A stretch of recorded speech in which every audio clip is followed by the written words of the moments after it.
Food with probably about 40 days. 40. What? I thought it was 30. Yeah, 40 days without food because actually your body starts cannibalizing on itself. What? And if you don't eat any food at all, no food at all. It's also a case of a gentleman in England that went on a food fast, right? I can't remember his name. But he lasted close to 40 days before he died. He refused to eat and drink any, well, I think they were giving him liquids, but he would not eat anything, and he lasted 40 days because what your body does is your body starts taking the energy from your actual flesh, and it's actually cannibalizing itself because it's eating itself. Okay, but after 40 days, that's it, it's over. There's nothing left to take out anymore. So you got air, water, food. What else do you need? Okay, now we are living in the city, so we are pretty protected. But just remember, before we used to live in the jungles or by the river, we used to live by the river. Why would we live by the river? Because we can't live without water. So humans always used to make cities or congregate around the river so that they would always be close to a supply of water. Is it making sense? Yep. But when you have water, what else needs water to survive? Animals. So the wild animals are also coming to that same water supply. And then humans become the easiest target because we are what? We are weak. We can't protect ourselves at all. Right? So what would we need? We would need protection.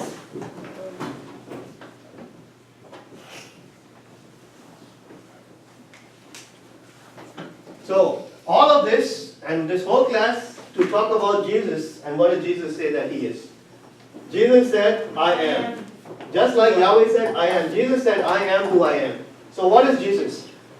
If you take a plant and you put the plant in complete darkness, you give the plant water and food, will the plant survive without light? No. It will die. So what's one of the first things we need? Light. We need light. We need air and water, but we also need light. Without light, we can't survive either. Okay? We have to have light. Yes or no? Yes. Okay. But we can have artificial light. Is it the same as the light outside? No. No. No. Because this one runs by electricity, that one runs by Nature. Do you know the difference between supposing have any of you all read comic books? Yeah. When they want to show you a picture of a person having a great idea, how do they show that in a comic book? Like normal. You see the light? When they say that the light went off in my head, you understand what that means? The light went off, you get it. Aha, I get it, I understand. You understand? We get an idea. Yes? Or if somebody's explaining something to you, like a big math problem, and you couldn't figure it out, and then all of a sudden the light goes off in your head and you say, okay, I understand now how to do it. I understand now. You understand? The light goes off. So, what the Bible says is that before the people who walked in darkness have seen a great light. That's when Jesus came into the world. So were the people living before Jesus came? Were they alive in this world? No. They were alive, but they were not alive. Do you understand the difference? So we are talking about a spiritual understanding, a spiritual wisdom, that people could be walking in darkness, but they could be doing something really, really stupid. You know, maybe you'll know someone, or maybe someone in your family, or maybe a friend or a neighbor, or some person that cannot control the alcohol. And every time you put them close to beer, or close to whiskey, or scotch, or gin, or whatever, they won't stop drinking. And they just keep drinking and until they become so drunk and intoxicated that they are falling all over the place, and they are fighting with other people and cussing them out and talking rubbish. And you look at that person and you say, how stupid can that person be? Right? But that person, does that person see the light? He doesn't, because if he saw the light, he would stop. Do you understand? So that person is alive, but he's not alive because he has no wisdom. Is it making sense? Yes? So this is the light that Jesus is talking about. He's not talking about a light of the sun or a light over here. The light he's talking about is the light that goes off in our head, which is wisdom, and we say, aha, we understand. Jesus said, I am the light of the world. Okay? If you don't see his light, you don't understand what Jesus is about, we are lost. We are lost. Yes or no? Making sense? Yes. The next thing that we needed to survive, we said, was food, right? And Jesus calls himself the bread of life.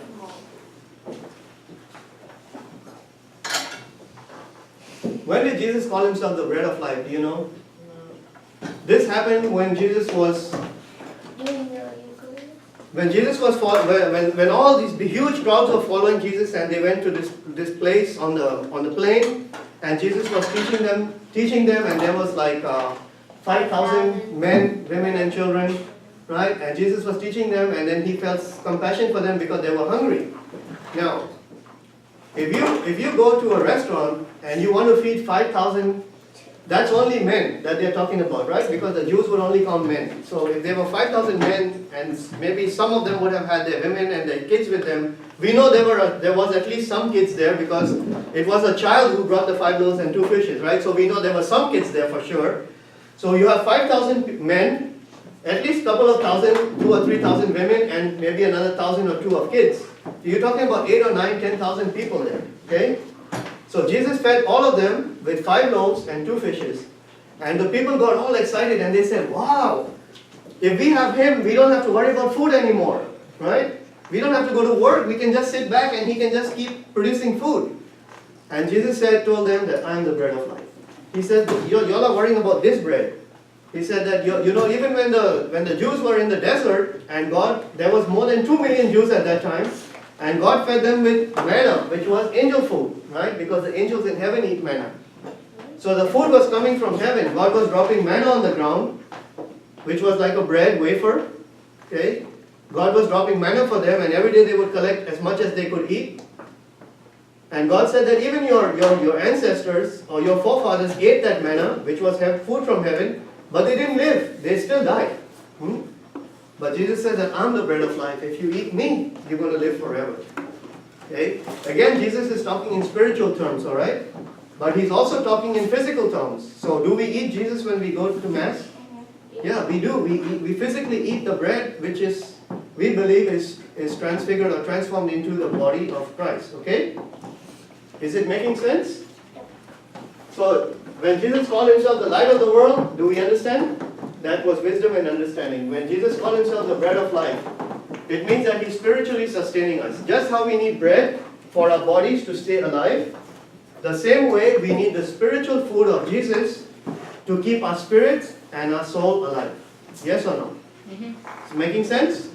Okay. Then we talked about water, right? That we need water to survive. So Jesus is telling that even the water that we need, he's going to be the water for us. Okay? The gate. Jesus said, I'm the gate. And right after he said, I'm the gate, he called himself the good shepherd. So this is what would happen. In the night, when the shepherd would take all the sheep, because now the shepherd, in the morning, he would take all the sheep out of the sheepfold or the pen. You know the pen? That was like the fenced-in area. He would take the sheep out from the fenced-in area, and he would take them out into the fields so that they could eat grass. But at night, the shepherd can't see because it's dark, and he wants to make sure that the sheep are safe. So what they would do is that they would get a penned-in area, and it would have one gate, right? Why one gate? Because if you have more entrances, there's more places to guard and protect. Yes or no? So there has to be only one entrance. So they open the gate, and the sheep all go inside, and then they close the gate, and then the shepherd, he parks himself outside the gate. So if there's a wolf or something trying to come inside, the shepherd can protect the sheep. Do you understand? So Jesus is the good shepherd because he is the shepherd that protects the sheep.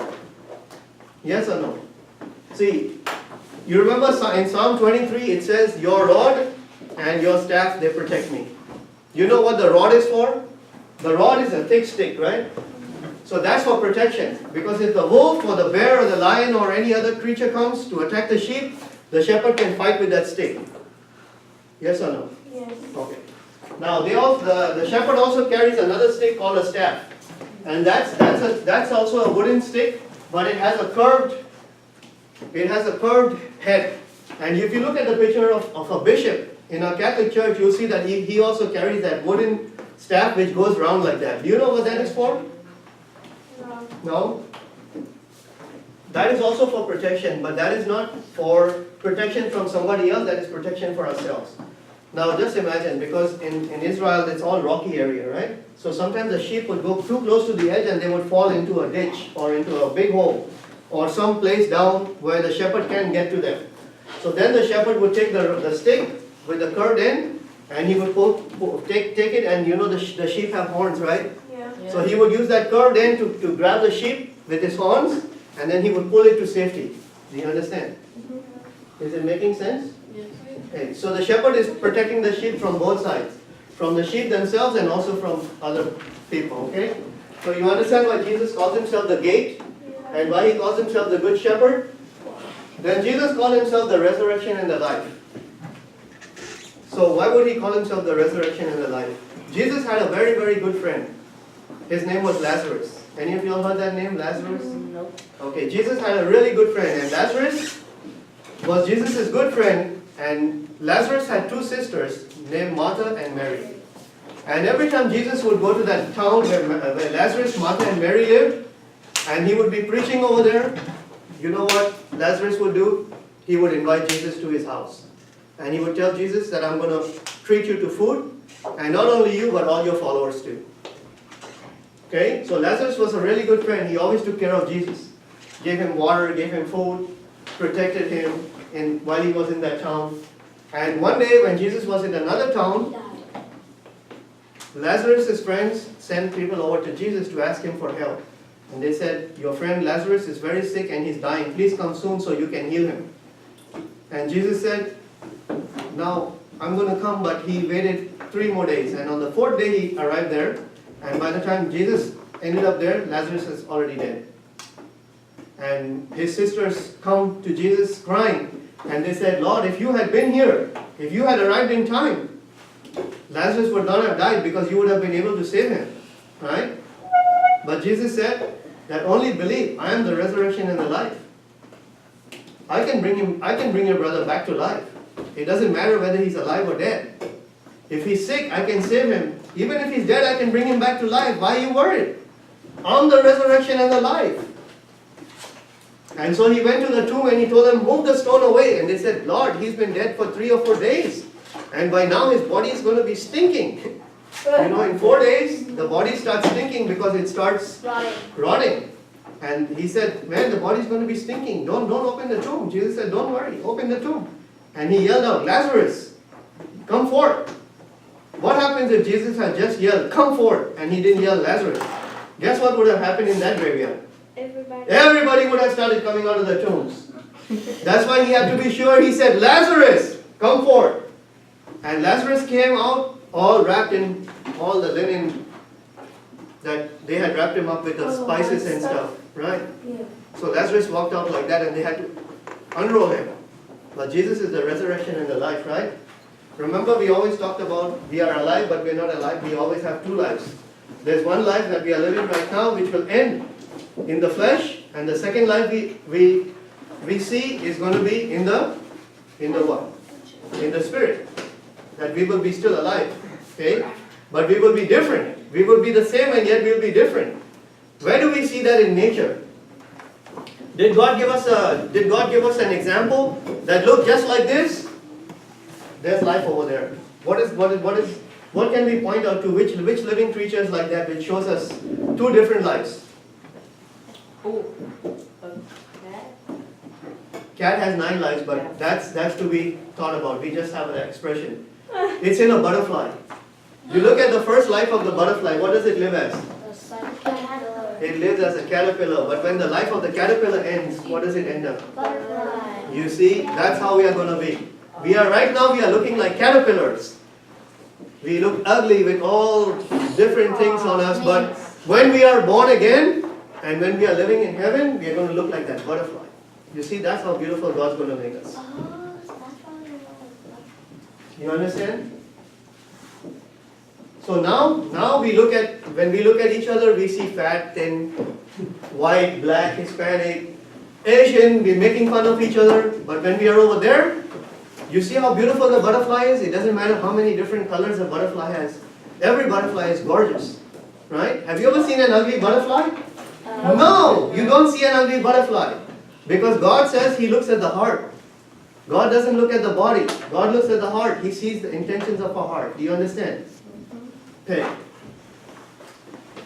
So it's the way The truth and the life. So again, you see right here, we are repeating the life. So again, we are coming down to the life, the life, the life, the life, right? The way, because we have the gate over here. The gate is what gives us unlimited free access to the kingdom of God. So when we come to the gate, and God opens the gate and He tells us, okay, first of all, what is the gate to? The gate is to a fenced in place, isn't it? And this is what we say. We say, hey, we are talking again in spiritual language. We say we don't want to be Christians because they just have too many rules and regulations. Right? But Jesus is bringing us here to this gate, and He says, yeah, all of these rules and regulations are here to protect you and keep you safe. That's why the rules are there. It's not there because God is mad at you or angry or jealous about you not having fun. God says that you have to have this place for protection so that you are safe. I want you to be safe. And that's why God says don't do this and don't do that. Do you understand? It's not because He hates us, but because He loves us. Alright, we're going to end with a prayer. I think we covered everything, right? These are the 7 sayings of Jesus, alright? And remember, Jesus is God. He's not just a man, okay? Like everybody, like all the other religions on earth. Okay guys, another good day. I want everybody to stand up for our last for our ending. And I want it loud. I don't want to hear just the 2 girls. Everybody, okay? Okay, Father, I want to hear you. Holy Spirit. Good. Hail Mary, full of grace, the Lord is with thee. Blessed art thou among women, and blessed is the fruit of thy womb, Jesus. Holy Mary, Mother of God, pray for us sinners, now and at the hour of our death. Amen. In the name of the Father, Son, and the Holy Spirit. Thank you very much for your cooperation.